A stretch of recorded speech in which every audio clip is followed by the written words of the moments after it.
ಹೊರತು ರೊಕ್ಕ ಸೋತಿಗೆ ಕೈಯ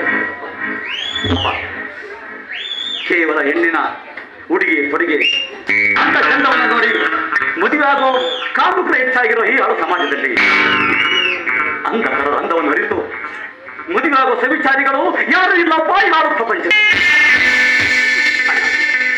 ಆ ಸವಿಚಾರಿ ನೀನಾಗಿ ಈ ಹುಡುಗಿಗೆ ಬಹಳ ಪ್ರೇರಣ ನೋಡು. ಈ ಹುಡುಗಿ ಕುರುಡಿ ಅಷ್ಟೇ, ನೋಡೋದಕ್ಕೆ ರೂಪವತಿ ಗುಣವತಿ. ಈ ಹುಡುಗಿಗೆ ಬಹಳ ಕುರಣ್ಣ. ಏ ಜಗದೀಶ, ಈ ಅಪ್ಪನ ಕೈಲಿ ತಿಂದು ಬಾರಿ ಸಾಗಿದ ನನ್ನ ಮಗನೇ.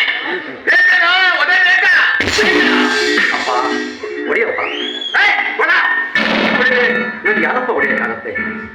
ಅಪ್ಪ ಒಂದೇ ಸಲ ಮನಸ್ಸನ್ನು ಅಗುರು ಮಾಡಿ ಯೋಚನೆ ಮಾಡ. ನಿನಗೊಬ್ಬರು ಮಗಳಿದ್ದು ಆ ಹೆಣ್ಣಿಗೆ ಇಂಥ ಪರಿಸ್ಥಿತಿ ಬಂದಿದ್ರೆ ಏನಪ್ಪ ಮಾಡ್ತಾ ಇದ್ದೆ? ಎರಡು ಮಕ್ಕಳು ತಂದೆ ಆದ್ರೂ ಪ್ರಪಂಚದ ವಿವೇಚನೆ ಇರುವೇನಪ್ಪ ನಿನಗೆ? ಒಂದು ಸಲ ಆಸೆ ಮನೆ ಮೇಲೆ ಕುಂತ ಹೆಣ್ಣಿನ ಮದುವೆ ನಿಂತೋದ್ರೆ ಮದುವೆ ನಡೆದಕ್ಕೆ ಸಾಧ್ಯವೇನಪ್ಪ? ನೋಡಪ್ಪ, ಕಣ್ಣು ಕಾಣದಿರೋ ಕೂಡಿ ತೆಂಗಿನ ಕಣ್ಣಲ್ಲಿ ಕಣ್ಣಿಟ್ಟು ಕಾಪಾಡಿರೋ ಹೊರಡು ಮಕ್ಕಳ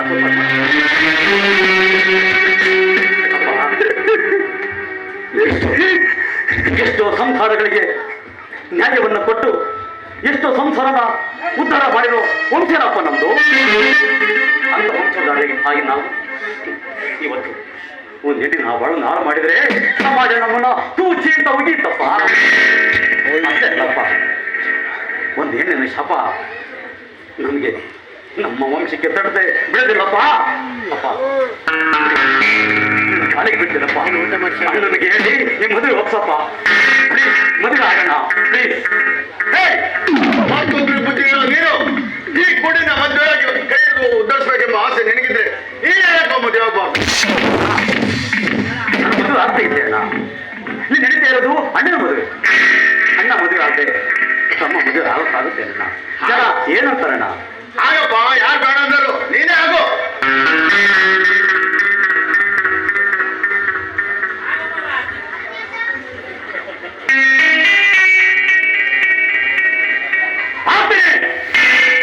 ನೀನಂತ ಬುದ್ಧಿಗಳಿಗೆ ಬುದ್ಧಿ ಕಲಿಸೋದಕ್ಕೋಸ್ಕರನೇ ನಾನು ನಿನಗೆ ಮದುವೆ ಆಗ್ತೀನಿ.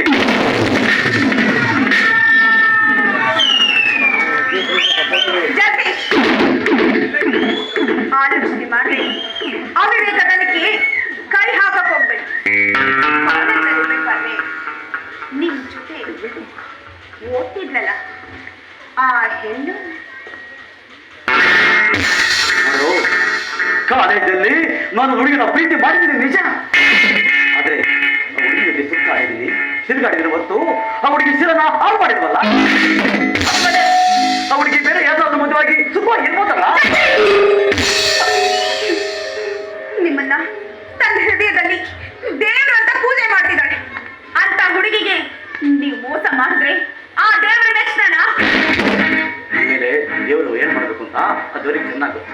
ನೋಡಿ, ನಾನು ಪ್ರೀತಿ ಮಾಡಿದ ಹುಡುಗಿಗೆ ಅಂದ ಇದೆ, ಚಂದ ಇದೆ, ತಿಂಡಿ ತಿಂದ ಗೊಂಬೆ ಅಂತ ಇರೋಣ ಆ ಹುಡುಗಿನ ಯಾರು ಬೇಕಾದ್ರೂ ಮದುವೆ. ಆದ್ರೆ ಕಣ್ಣು ಕಾಣದಿರೋ ಈ ಕೂಡಿನ ಯಾವ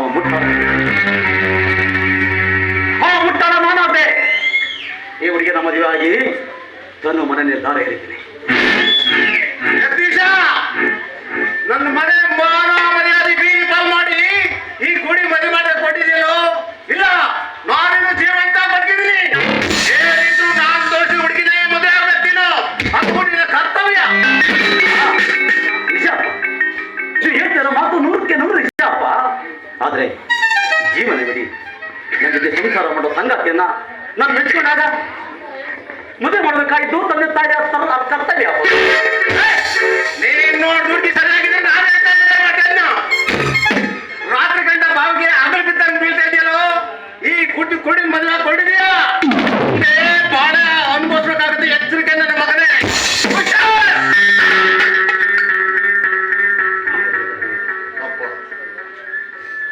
ನೋಡಿ, ಮದುವೆಗೋಸ್ಕರ ನೀವು ಯಾಕೆ ಇಷ್ಟು ತೊಂದರೆ ತಗೊಂಡಿದ್ದೀರಿ? ಬೇಡ, ದಯವಿಟ್ಟು ಈ ತೊಂದರೆ ನಿಮಗೆ ಬೇಡ.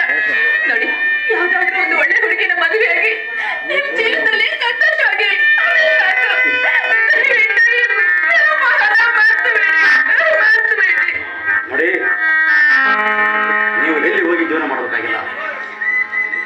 ಮದುವೆಯಾಗಿ ಈ ಮನೆಯ ಪ್ರತಿ ಸಂಸಾರ ಜ್ಯೋತಿ ನೀವಾಗಿ ನನ್ನ ಮನೆ ಬೆಳಕು ನೀವಾಗಿ. ಮಹೇಶ್ ಕರ್ಕೊಂಡು ಬನ್ನಿ ನಿಮ್ಮ ತೆಗಿನ ಆಸೆ ಮನೆ.